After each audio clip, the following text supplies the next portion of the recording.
भी बन नहीं रहा ठीक से, या तो इसको भारतीय जनता पार्टी ने बना तो दिया, मुख्यमंत्री नहीं समझते। नहीं तो पहली बार आजादी के बाद कि अभी तक तो सीएमओ चीफ मिनिस्टर पार्लियामेंट में ये कहा था कि हरियाणा में सबसे ज्यादा एमएसपी हम फसल खरीद रहे, और यहाँ पर ना तो 1% भी धान एमएसपी पे, और भयंकर गड़बड़। तो इन सारी इससे हमें यह पता लगता है कि सरकार में गुड गवर्नेंस नहीं है। सरकार किसान और मजदूर के प्रति, बेरोजगारी के प्रति, नौजवान के प्रति सीरियस है। हाँ, उठाऊंगा, क्योंकि ये जिम्मेवारी भारत सरकार की भी है। मैंने मूंग का मामला भी नहीं उठाया, क्योंकि देश के सर्वोच्च लोगों ने पार्लियामेंट में ये कहा था कि हरियाणा में सबसे ज्यादा एमएसपी हम फसल खरीद रहे, और यहाँ पर ना तो 1% भी धान एमएसपी पे बिके। और ये बहुत बड़ा इम्बेजलमेंट है, बहुत बड़ा फ्रॉड है जनता के साथ। यानी कि मुख्यमंत्री जी ने तो यहाँ तक क्या डाला था, ये बात अलग है, शायद मुख्यमंत्री जी का जुगाड़ अभी बन नहीं रहा ठीक से, या तो इसको भारतीय जनता पार्टी ने बना तो दिया, मुख्यमंत्री नहीं समझते। नहीं तो पहली बार आजादी के बाद कि अभी तक तो सीएमओ चीफ मिनिस्टर ऑफिस ही नहीं बना, ना कोई पीएस है, ना कोई एपीएस है, ना कोई एसडी है, ना एडवोकेट जनरल है, ना तो इस एडवोकेट जनरल को कंटिन्यू किया और ना इसको हटाया। दोनों में से एक काम करने चाहिए। यानी 1.25 महीने से मौज करे, इसे मतलब या तो मौज मस्ती में सरकार है, या फिर इस सरकार में गड़बड़ है, जो हमारे पास चर्चा हो गड़बड़ की है, और भयंकर गड़बड़ की। तो इन सारी इससे हमें यह पता लगता है कि सरकार में गुड गवर्नेंस नहीं है। सरकार किसान और मजदूर के प्रति, बेरोजगारी के प्रति, नौजवान के प्रति सीरियस नहीं।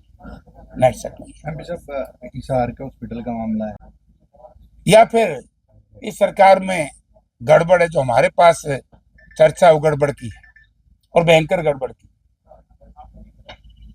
तो इन सारी इससे हमें यह पता लगता है कि सरकार में गुड गवर्नेंस नहीं है। सरकार किसान और मजदूर के प्रति, बेरोजगारी के प्रति, नौजवान के प्रति सीरियस नहीं। नेक्स्ट हिसार के हॉस्पिटल का मामला है, हेल्थ डिपार्टमेंट ने बिना डिग्री की पूरी के एक आईसीयू नियुक्त कर दिया, और वो 44 ऑपरेशन भी कर गया। मैं यही तो कह रहा हूँ कि गुड गवर्नेंस यही तो है कि गवर्नेंस है ही नहीं। जनता के साथ धोखा दे करके, और धन बल पे जो सरकार बनेगी, जो मशीनी बल पे सरकार बनेगी, जनता का मैंडेट पैसे के बलबूते पर तोड़ा जाएगा, जो हरियाणा में किया। पैसे से सरकार बनी है, और ये बात मैं नहीं कह रहा, ये आपके मीडिया के लोग कह रहे हैं कि जो तावड़े साहब जनरल सेक्रेटरी पहले यहाँ के इंचार्ज थे, यहाँ सारा धन का प्रयोग करके, उसका दुरुपयोग करके यहाँ पर सरकार बनाने का काम किया, लोगों के जहन को खरीदने का काम किया, और चंद लोगों ने उनके बेचारे मतदाताओं का साथ क्या हुआ। तो यही आरोप पकड़े गए ना पैसे, यानी कि एचपीएससी के दफ्तर में पैसे पकड़े जाएं, उसके बाद भी कितनी बेशर्मी की बात है कि अगर भारतीय जनता पार्टी का कोई नेता या मंत्री या मुख्यमंत्री ये कहे कि बिना खर्ची बिना पर्ची नौकरी, तो 3 करोड़ रुपए किस बात के थे भाई, तो उसके उसमें पकड़े गए। और एक मैं एमएलए था, जब एक लड़का कह रहे चेयरमैन को कि जी 30 लाख रुपये नहीं 20 लाख दूंगा एक्साइज एंड टैक्सेशन के, और ये आईडीओ आई हाउस के अंदर चेयरमैन कह रहे हैं नहीं 30 लाख से एक पैसा कम नहीं। बोला जी मेरा बनता है, बोला कोई हो भाई 30 लाख में लावांगे। तो यानी कि कितनी बेशर्मी है, उसके बाद भी बिना खर्ची पर्ची की बात करते हैं लोग।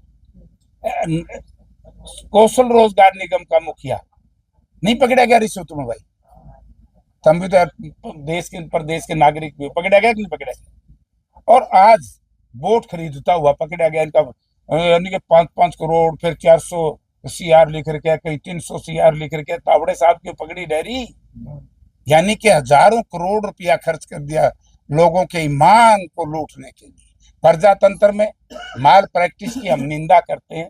धन के बल पर यदि सरकार बनाएंगे तो प्रजातंत्र प्रणाली ध्वस्त हो जाएगी। आज जो कारण हरियाणा में है, यानी कि गुड गवर्नेंस का है, बुरा हाल है। नरेगा में पैसा खर्च नहीं हो रहा, जो पुल 1-1, 2-2 साल में बनने थे वो प्रोजेक्ट 6-6 साल में बन रहे हैं।